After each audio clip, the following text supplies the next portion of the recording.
ஈசாயின் வேரும் பிரஜாதியாரை ஆளும்படிக்கு எழும்புகிறவருமாயிருக்கிற ஒருவர் தோன்றுவார், அவரிடத்தில் பிரஜாதியார் நம்பிக்கை வைப்பார்கள் என்று ஏசாயா சொல்லுகிறான். ஆமென். கர்த்தர் இந்த வார்த்தைகளை நமக்கு ஆசீர்வதித்து தருவாராக. பிரஜாதியாய் இருக்கிற ஜனங்கள் அவர் மேல் நம்பிக்கை வைப்பார். ஆனா இந்த வார்த்தை இப்படி சொல்லி இருக்கிறது, பிரஜாதிகளுக்காக ஒருவர் எழுந்தருளுவார், ஒருவர் எழுந்தருளுவார், ஒருவர் தோன்றுவார். இந்த ஜூலை மாதம் கடைசி வாரங்களில் ஆண்டவர் சபைக்கு கொடுக்கிற தீர்க்க தரிசனமான வார்த்தை, நான் உனக்காய் எழுந்தருள போகிறேன். எத்தனை பேர் இந்த வார்த்தைக்கு ஆமென் சொல்றீங்க? கர்த்தர் உங்களுக்காக, உங்கள் குடும்பத்திற்காக எழுந்தருள போகிறார். இந்த ஜூலை மாதம் முடிவதற்குள்ளாய் அவர் எழுந்தருளுவதை, அவர் தோன்றுவதை, அவர் உங்களுக்காய் எழுந்து நிற்பதை நீங்களும் உங்கள் குடும்பமும் கண்ணார பார்க்க போகிறீர்கள். நல்ல கையை தட்டி ஆமென் சொல்லி ரிசீவ் பண்ணுங்க. Praise God, hallelujah. கர்த்தர் எழுந்தருள போகிறார், கர்த்தர் எழுந்தருள போகிறார். இந்த நாட்கள் முழுவதும் இந்த வார்த்தைகளை உங்கள் இருதயம் பேச ஆரம்பிக்கட்டும். எனக்காய் கர்த்தர் எழுந்தருளுவாராக, என் குடும்பத்திற்காக கர்த்தர் எழுந்தருளுவாராக. எப்பொழுதெல்லாம் வேதத்தில் அவர் எழுந்தருளுகிறாரோ அப்பொழுதெல்லாம் இயற்கைக்கு அப்பாற்பட்ட அற்புதங்கள் நடக்க ஆரம்பித்தது. தோத்திரம். எரிகிற அக்கினி ஜுவாலை 7 மடங்கு என்ன செஞ்சிச்சு? இன்னும் அக்கினி அதிகரித்தது, இன்னும் அக்கினி அதிகரித்தது. ராஜா சொன்னா, நீ இந்த கடைசி சான்ஸ், இந்த முறை இந்த சிலையை நீ வணங்கல அப்படின்னா இந்த எரிகிற அக்கினியில் உன்னை தூக்கி போட்டுருவோம். இவர்கள் தைரியமாய் சொன்னார்கள், நாங்கள் ஆராதிக்கிற எங்கள் தேவன் எங்களை தப்புவிக்க வல்லமை உள்ளவராய் இருக்கிறார். எரிகிற அக்கினி அதிகமாக எரிந்து கொண்டிருக்கிறது. இவர்கள் 3 பேரையும் தூக்கி போட்டார்கள். தூக்கி கொண்டு போனவர்கள் இறந்து போய்விட்டார்கள். ஆனால் உள்ளே விழுந்த 3 பேரும் அழகா காலையில வாக்கிங் போற மாதிரி நடந்தார்கள். காரணம், ஒருவர் எழுந்தருளினார், ஒருவர் எழுந்தருளினார். எத்தனை பேர் இந்த வார்த்தைக்கு ஆமென் சொல்றீங்க? பைபிள் சொல்லுகிற அவருடைய முடி கூட என்ன செய்யலையா? கருகி போகல. நம்ம தீக்கு பக்கத்துல போனோம் அப்படின்னா முதலாவது இந்த முடி எல்லாம் ஈஸியா என்ன செஞ்சிடும்? ரொம்ப ஈஸியா முதல்ல கரியிரும். ஆனா பைபிள் சொல்லி இருக்கு, நெருப்பின் வாசனை அவர்கள் மேல இல்ல, அவர்கள் முடி கூட என்ன செய்யலையா? கருகி போகவில்லையா? காரணம், 4வது நபராய் கர்த்தர் எழுந்திருக்க ஆரம்பித்தார். நல்ல கையை தட்டி கர்த்தருக்கு மகிமையை செலுத்துவோம். Praise God. எத்தனை பேர் ஆமென் சொல்றீங்க? நான் இந்த வார்த்தையை தீர்க்க தரிசனமா சொல்லுகிறேன்.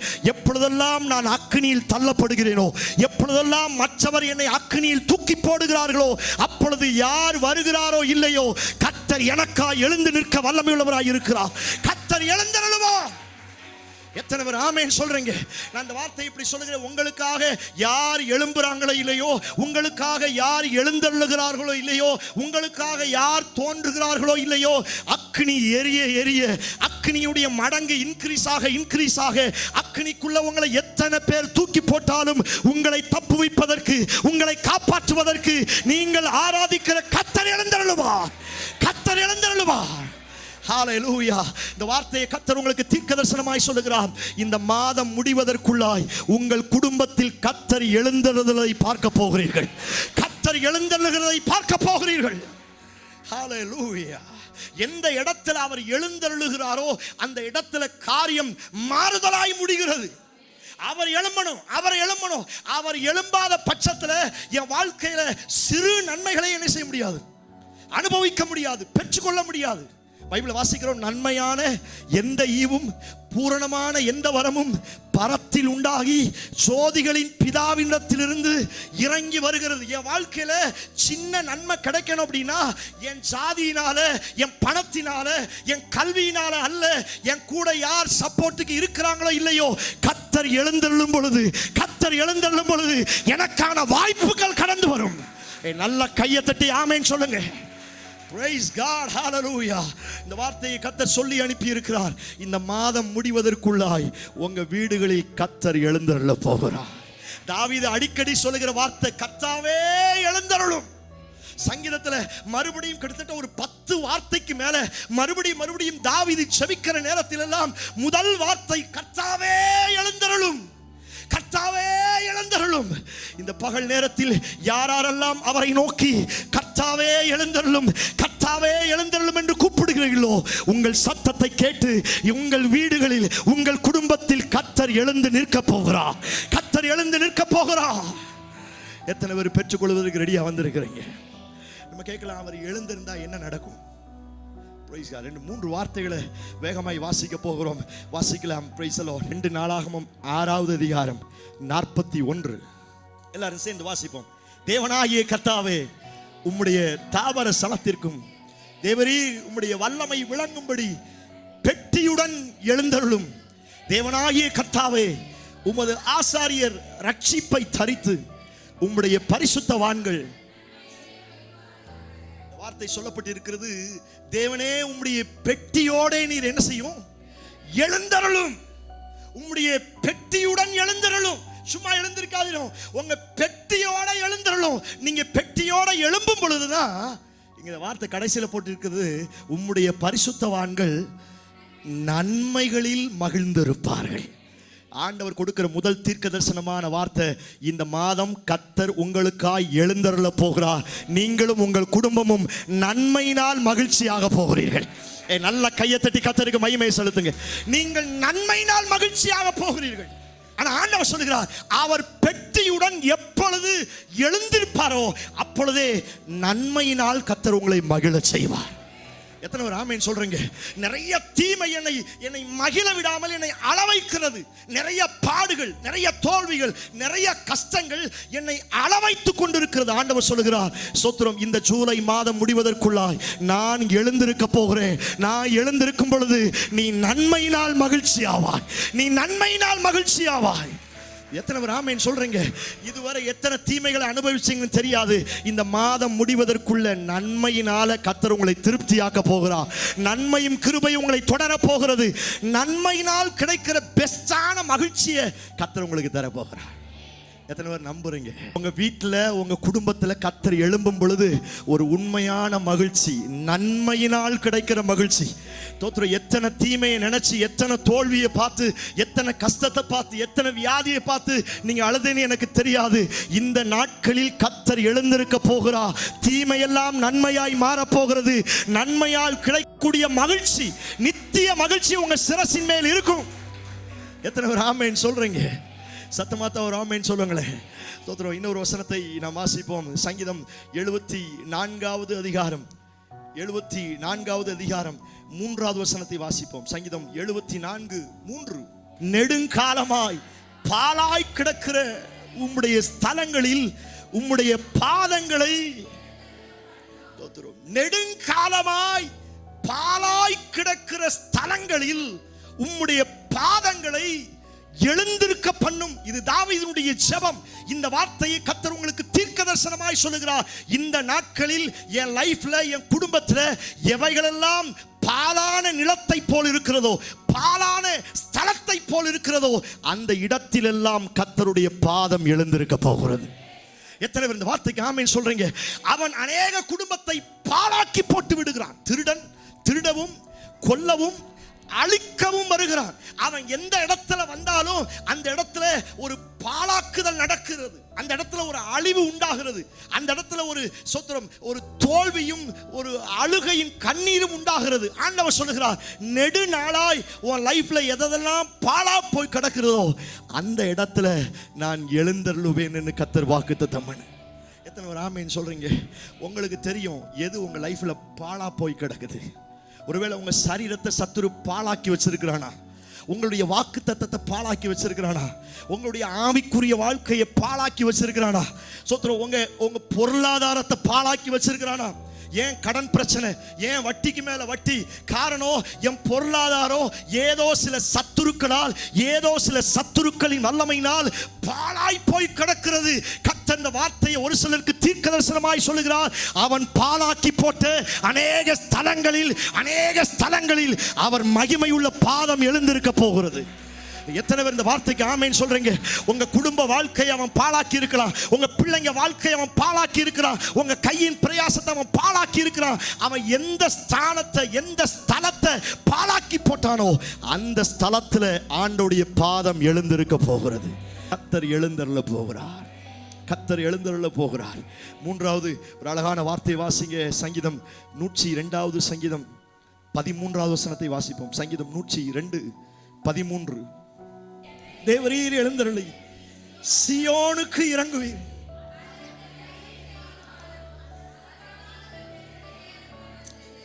கர்த்தர் எனக்காக எழுந்தருளார்னா ஒரு தயவுள்ள காலம் எனக்காய் வரும். எத்தனை பேர் ஆமென் சொல்றீங்க? அழகான தீர்க்க தரிசனமான வார்த்தை. ஆமென் சொல்லி ரிசீவ் பண்ணுங்க. உங்களுக்கு தயவு செய்யும் காலம் வரப்போகிறது. எத்தனை பேர் ஆமென் சொல்றீங்க? உங்களுக்கு குறிப்பிட்ட நேரம் வரப்போகிறது. ஆமென். கர்த்தர் சில தயவை உங்களுக்கு ஏற்படுத்த போகிறார். சில குறித்த காலத்தை கர்த்தர் உங்களுக்கு முன் குறித்து வைத்திருக்கிறார். எப்பொழுது என் லைஃப்ல கர்த்தர் எழுந்திருக்கிறாரோ எனக்கு தயவு செய்துகிற காலம் வரும். ஆமெனே வர மாட்டேங்குது. ஆமென் சொல்லுங்களேன். Season of favour, favour, favour, தயவு. சோத்திரம். ஆண்டவர் இந்த வார்த்தையை ஒரு சிலருக்கு தீர்க்க தரிசனமாய் சொல்லுகிறார். நான் உனக்காய் எழுந்திருக்க போகிறேன். உனக்கு தயவு செய்கிற காலம் வரப்போகிறது. உன் குடும்பத்திற்கு தயவு செய்கிற காலம் வரப்போகிறது. உன் பிள்ளைகளுக்கு தயவு செய்கிற காலம் வரப்போகிறது. உனக்கு குறித்து காலத்தை கர்த்தர் வர செய்ய போகிறார். எத்தனை பேர் ஆமென் சொல்றீங்க? மறுபடியும் வாசிங்க, மறுபடியும் வாசிங்க. தேவரீர் எழுந்தருளி சீயோனுக்கு இறங்குவீர்.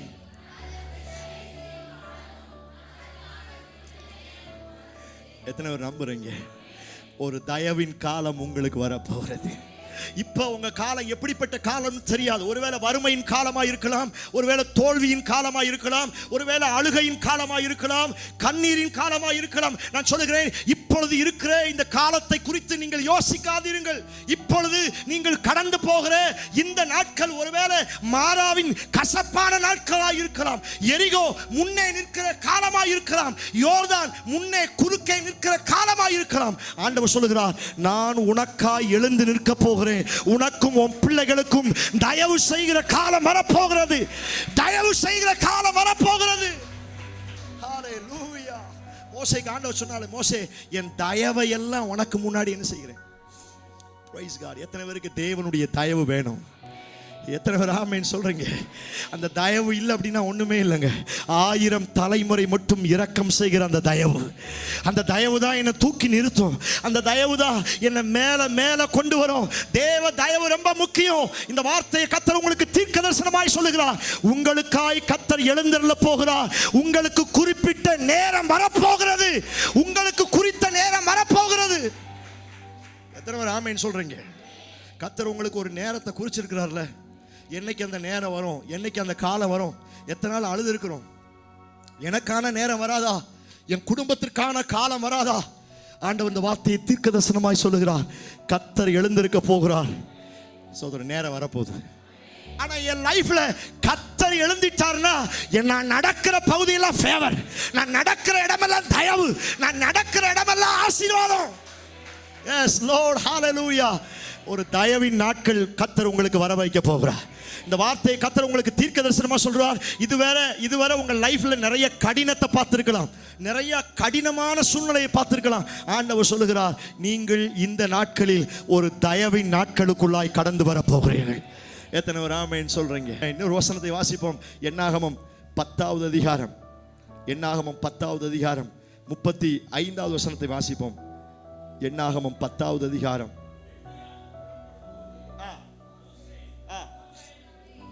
கர்த்தாவே எழுந்தருளும்,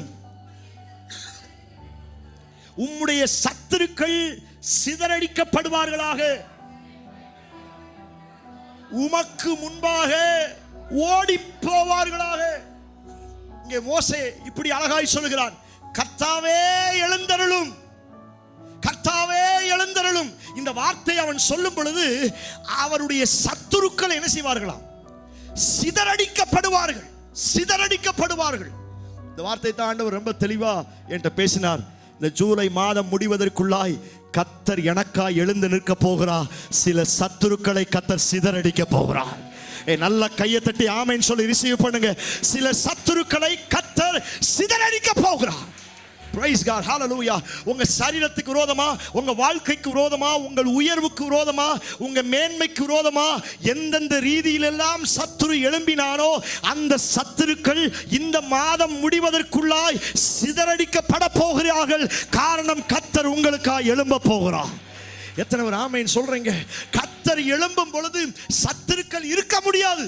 இந்த வார்த்தையை கர்த்தர் உங்களுக்கு தீர்க்கதரிசனமா சொல்றார். உங்க லைஃப்ல கர்த்தர் எழும்பிட்டாருன்னா போதும், உங்களுக்கு விரோதமா, உங்க பிசினஸுக்கு விரோதமா, உங்க கணவன் மனைவி வாழ்க்கைக்கு விரோதமா எத்தனை சத்துருக்கள் வந்தாலும் அந்த சத்துருக்கள் சிதறடிக்கப்பட்டு போவார்கள், சிதறடிக்கப்பட்டு போவார்கள். எத்தனை ஒரு ஆமென் சொல்றீங்க? ஸ்தோத்திரம். சங்கீதம் ஸ்தோத்திரம், அதிலே வாசிப்போம். சங்கீதம் 68:1 வாசிங்க. சங்கீதம் 68:1 எல்லாரும் சேர்ந்து வாசிங்க. தேவன் எழுந்தருளுவா, அவருடைய சத்துருக்கள் சிதறுண்டு. எத்தனை பேர் நம்புறீங்க வசனத்தை? எத்தனை பேர் நம்புறீங்க? இந்த ஜூலை மாதம் இதுதான் நடக்க போகிறது. இந்த ஜூலை மாதம் இதுதான் நடக்க போகிறது. ஒருவேளை எத்தனை முறை நம்ம அழுதிருப்போம், எங்களுக்காய் வழக்காடுவதற்கு யார் இருக்கிறார், எங்களுக்காய் நியாயம் விசாரிப்பதற்கு யார் இருக்கிறார், எங்களுக்காய் எழும்புவதற்கு யார் இருக்கிறார். ஒருவேளை அப்படிப்பட்ட ஜெபத்தை நீங்க பண்ணிருப்பீங்கன்னா இந்த வார்த்தையை ஆண்டவர் உங்களுக்கு தீர்க்கதரிசனமாய் சொல்லுகிறார். இந்த மாதம் முடிவதற்குள்ளாய் கர்த்தர் எழுந்திருக்க போகிறார். அவர் எழும்பும் பொழுது உனக்கு விரோதமாய் எழும்புகிற சத்துருக்கள் சிதறடிக்கப்பட போகிறார்கள். எத்தனை பேர் ஆமென் சொல்றீங்க? சில மந்திரவாதம் சிதறடிக்கப்பட போகிறது. நல்ல ஆமென் சொல்லுங்க பார்க்கலாம். சில பொறாமையின் ஆவி சிதறடிக்கப்பட போகிறது. சில சாபத்தின் ஆவி சிதறடிக்கப்பட போகிறது. சில மாறுபாடுள்ள உலகத்தின் கிரியைகள் இந்த நாட்களில் கர்த்தர் சிதறடிக்க போகிறார். இந்த வார்த்தையை கர்த்தர் உங்களுக்கு தீர்க்க தரிசனமா சொல்றார். உங்க லைஃபுக்காக கர்த்தர் எழும்ப போகிறார். நம்புறீங்களா? நம்புறீங்களா? இந்த மாதம் முடிவதற்குள்ளாய் கர்த்தர் எழும்ப போகிறார். அவர் எழும்ப எழும்ப சில சத்துருக்கள் விலகி ஓட போகிறார்கள். சில சத்துரு விலகி ஓட போகுது. எத்தனை பேர் ஆமென் சொல்றீங்க? கடைசியா ஒரு 2 வசனத்தை வாசிங்களே. சங்கீதம் 35வது சங்கீதம் 23வது வசனத்தை வாசிப்போம். என் தேவனே, என் ஆண்டவனே, எனக்கு நியாயம் செய்யவும் என் வழக்கை தீர்க்கவும். இந்த ஜூன் மாதம் முடிகிறதுக்குள்ள நிறைய வழக்கு தீர்க்கப்பட போகிறது. எத்தனை பேர் இந்த வார்த்தையை ஆமென் சொல்றீங்க? உங்களுக்கு விரோதமாய் சாட்டப்பட்ட, உங்கள் சரீரத்துக்கு விரோதமாய் பல நாட்களாய் தொடர்ந்து வந்த, பல நாட்களாய் கிரியை செய்த சில வழக்குகளை கர்த்தர் முடிவுக்குள்ளாய் கொண்டு வர போகிறார். எத்தனை பேர் ஆமென் சொல்றீங்க? உங்களுக்கு தெரியும் எந்த வழக்கு தொடர்ந்து கொண்டே இருக்கிறது. எந்த வழக்கு குடும்பத்துக்கு விரோதமாகவா, பிள்ளைக்கு விரோதமாகவா, பினான்சியலுக்கு விரோதமாகவா, எந்த வழக்கு தொடர்ந்து கொண்டு வந்திருந்தாலும் கர்த்தர் சொல்லுகிறார், அவர் எழுந்திருக்கும் பொழுது ஸ்தோத்திரம், உங்க வழக்கை கர்த்தர் தீர்த்து போடுவார். உங்க வழக்கெல்லாம் மாறும். உங்க விண்ணப்பத்திற்கு கர்த்தர் நிச்சயமா ஒரு பதில, ஒரு விடுதலையை கர்த்தர் தர போகிறார். எத்தனை ஒரு ஆமென் சொல்றீங்க? கர்த்தர் எழும்பும் பொழுது நெடுங்கால பிரச்சனை மாறும். கர்த்தர் எழும்பும் பொழுது ஸ்தோத்திரம், என்னுடைய வாழ்க்கையில் இருக்கிற சத்துருக்கள் என்ன செய்வார்கள்? சிதறடிக்கப்படுவார்கள். கர்த்தர் எழும்பும் பொழுது சகாயம் செய்கிற காலம், எனக்கு குறிக்கப்பட்ட காலம் என்ன செய்யும்? வரும், நிச்சயம் வரும். கர்த்தர் எழும்பும் பொழுது என் வழக்கெல்லாம் க்ளோஸா. எத்தனை பேர் நம்புறீங்க? இந்த 5 ஆசீர்வாதத்தை இந்த மாதம் முடிவதற்குள்ள நீங்க பார்க்க போறீங்க. எத்தனை பேர் ஆமென் சொல்றீங்க? சோத்திரம். கர்த்தர் எழுந்தருள, நான் மறுபடியும் சொல்லுகிறேன், கர்த்தர் எழுந்தருள போகிறார். சில சத்துருக்கள் ஓடி போக போகிறார்கள். கர்த்தர் எழுந்தருள போகிறார். சோத்திரம். சில சீசன், உங்க சீசன் சேஞ்ச் ஆக போகுது. சோத்திரம். சீசன் ஆஃப் ஃபேவர், தயவின் காலம், குறிக்கப்பட்ட காலம் உங்களுக்கு வரப்போகிறது. சோத்திரம். 3 கர்த்தர் எழுந்தருள போகிறார். பாலாய் கிடக்கிற தேசமெல்லாம் சோத்திரம் பயிர் நிலமாய் மாறப்போகிறது. சோத்திரம். 4 கர்த்தர் எழுந்தருள போகிறார். நீங்கள் நன்மையினால் கிடைக்கிற மகிழ்ச்சியை நீங்கள் அனுபவிக்க போகிறீர்கள். 5 கர்த்தர் எழுந்தருள போகிறார். உங்க வழக்கெல்லாம் கர்த்தர் தீர்க்க போகிறார். உங்க வழக்கெல்லாம் கர்த்தர் நியாயம் விசாரிக்க போகிறார். எத்தனை பேர் நம்புறீங்க? எத்தனை பேர் நம்புறீங்க? இந்த வாரம் முழுவதும் என் மைண்ட்ல வர்ற ஒரே ஒரு வார்த்தை, கர்த்தாவே எழுந்தருளும்.